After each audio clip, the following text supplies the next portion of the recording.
1 Samuel chapter 26. And the Ziphites came unto Saul to Gibeah, saying, Doth not David hide himself in the hill of Hachilah, which is before Jeshimon? Then Saul arose, and went down to the wilderness of Ziph, having 3,000 chosen men of Israel with him, to seek David in the wilderness of Ziph. And Saul pitched in the hill of Hachilah, which is before Jeshimon, by the way. But David abode in the wilderness, and he saw that Saul came after him into the wilderness. David therefore sent out spies, and understood that Saul was come in very deed.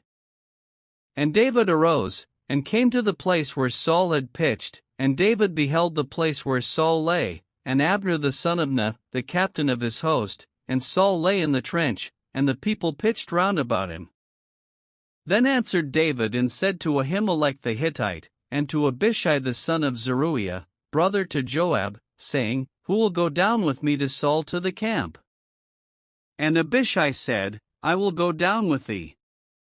So David and Abishai came to the people by night, and, behold, Saul lay sleeping within the trench, and his spear stuck in the ground at his bolster, but Abner and the people lay round about him. Then said Abishai to David, God hath delivered thine enemy into thine hand this day. Now therefore let me smite him, I pray thee, with the spear even to the earth at once, and I will not smite him the second time. And David said to Abishai, Destroy him not, for who can stretch forth his hand against the Lord's anointed, and be guiltless? David said furthermore, As the Lord liveth, the Lord shall smite him, or his day shall come to die, or he shall descend into battle, and perish. The Lord forbid that I should stretch forth mine hand against the Lord's anointed, but, I pray thee, take thou now the spear that is at his bolster, and the cruse of water, and let us go.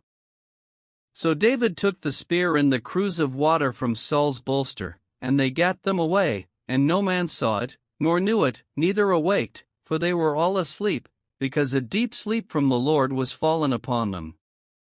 Then David went over to the other side, and stood on the top of an hill afar off, a great space being between them.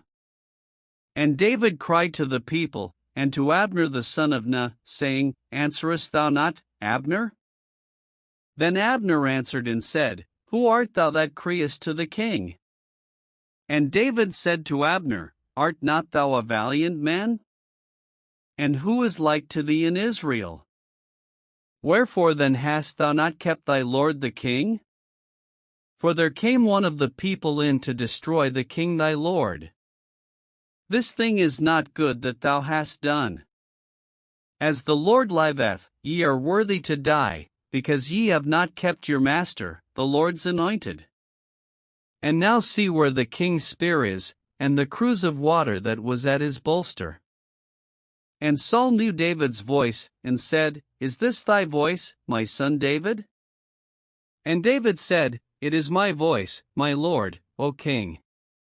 And he said, Wherefore doth my lord thus pursue after his servant? For what have I done? Or what evil is in mine hand? Now therefore, I pray thee, let my lord the king hear the words of his servant. If the Lord have stirred thee up against me, let him accept an offering, but if they be the children of men, cursed be they before the Lord, for they have driven me out this day from abiding in the inheritance of the Lord, saying, Go, serve other gods.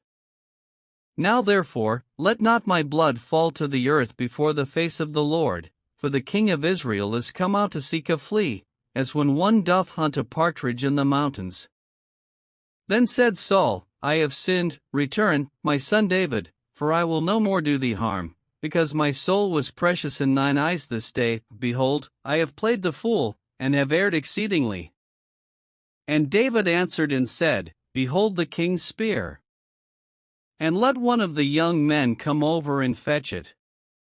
The Lord render to every man his righteousness and his faithfulness, for the Lord delivered thee into my hand today, but I would not stretch forth mine hand against the Lord's anointed.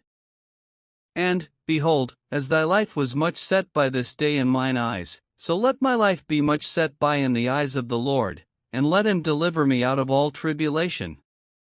Then Saul said to David, Blessed be thou, my son David, thou shalt both do great things, and also shalt still prevail. So David went on his way, and Saul returned to his place.